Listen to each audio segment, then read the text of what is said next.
नमस्कार सर्वांना, दीपाली शिवण क्लासमध्ये तुमचं स्वागत आहे।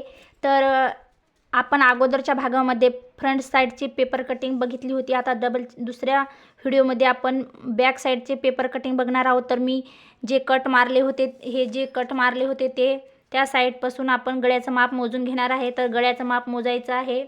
तर मागचा गळा आहे माझा 8.5 इंच। तर मी माप टाकून घेते। तर गळ्याचं माप मोजून घ्यायचं। स्केलने हा गळा मी आखून घेते। चॅनलला जर सबस्क्राइब केलं नसेल तर लगेच सबस्क्राइब करून घ्या। नवनवीन रेसिपीज मी चॅनलवरती टाकते, ते तुमच्यापर्यंत पोहोचतील, तुम्हाला बघायला मिळतील। त्यासाठी तर तुम्हाला गळ्याला जो आकार द्यायचा तो आकार तुम्ही द्या। मी गळ्याचा आकार देऊन घेते। तर गोल गळ्याचा आकार देण्यासाठी मी 1 इंच आत घेऊन गोल गळ्याला शेप देऊन घेत आहे। तर असा गोल आकार देऊन घ्यायचा। तर इथे मी कट दिला होता फिटिंगची लाईनीचा, तिथून मी फिट करून घेते। फिटिंगची लाईन मारून घेतली।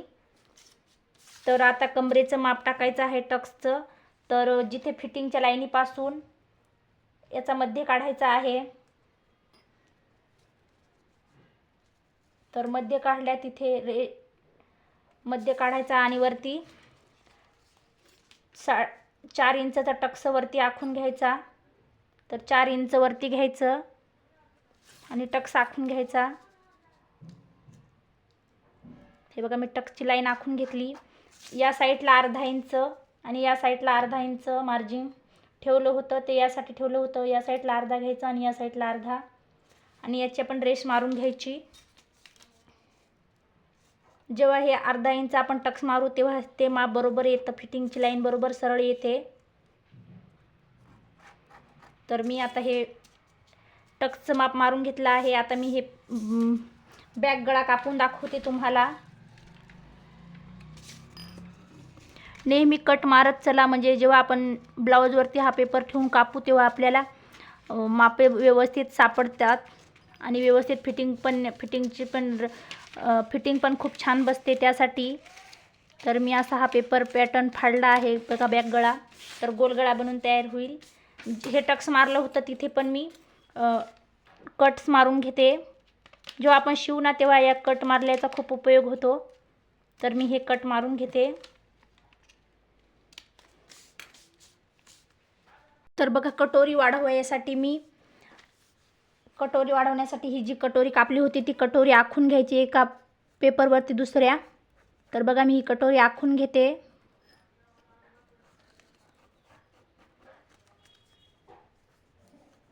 अशी कटोरी आखून घ्यायची। टक्सची लाईन अशी जिथे होती तिथे टक्सचा आकार लाईन होती तिथे असं हे मारून घ्यायची रेष पुढे। तर बघा, मी दुसऱ्या याच्यावरती आखून घेतलं। आता ही टक्सची लाईन मारून घ्यायची।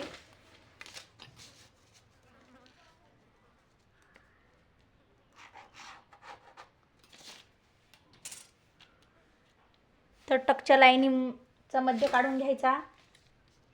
या साईडला 1.25 इंच माप घ्यायचं या साईडला। तर ही 1.25 इंचाची रेष इथे जोडून घ्यायची। तर ही 32 इंचची कटोरी आहे, 32 इंच छातीची कटोरी आहे। तर अशी रेष मारून घ्यायची। या साईडला पण 1/2 इंच घ्यायचं आणि कटोरीला शेप देऊन घ्यायचा।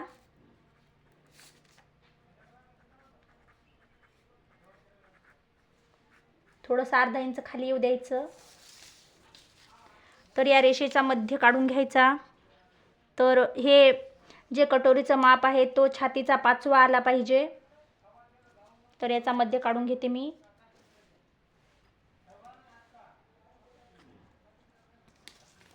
तर खाली सरळ रेष मारून घ्यायची। तर खाली 1 इंच, 1.25 इंच तुम्ही घेऊ शकता। तर मी 1 इंच घेतलं। आता ह्या रेषा एकमेकाला जोडून घ्यायच्या। अशा 1 इंच याला जोडून घ्यायच्या।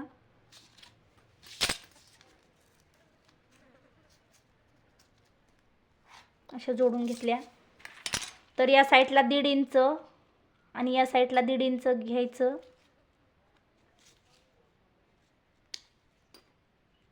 दीड इंच परत हे जोडून घ्यायचं.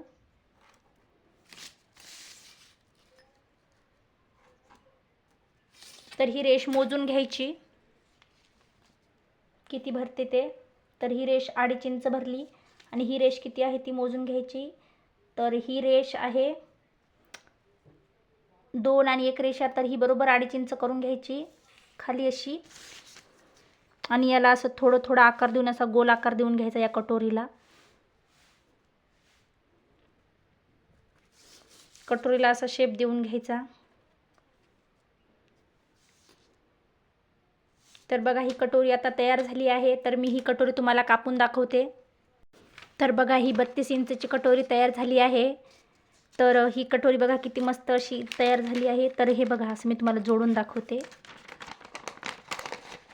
तर ही अशी जोडल्या जाते 1/2 इंच. तर बघा किती छान असा शेप त्याला आला आहे. तर बघा किती छान अशी कटोरी तयार झाली आहे. 32 इंचची कटोरी आहे ही. तुम्हाला हा व्हिडिओ कसा वाटला असेल तर मला नक्की सांगा कसा वाटला तो कमेंट करून. तुम्हाला जर ब्लाऊज शिकायचं असेल तर नक्की माझ्या चॅनलला सबस्क्राईब करा. खूप साध्या सोप्या आणि सिंपल भाषेमध्ये मी तुम्हाला सांगण्याचा प्रयत्न करत आहे. तर चॅनलला नक्की सपोर्ट करा. माझा पूर्ण व्हिडिओ बघितल्याबद्दल धन्यवाद.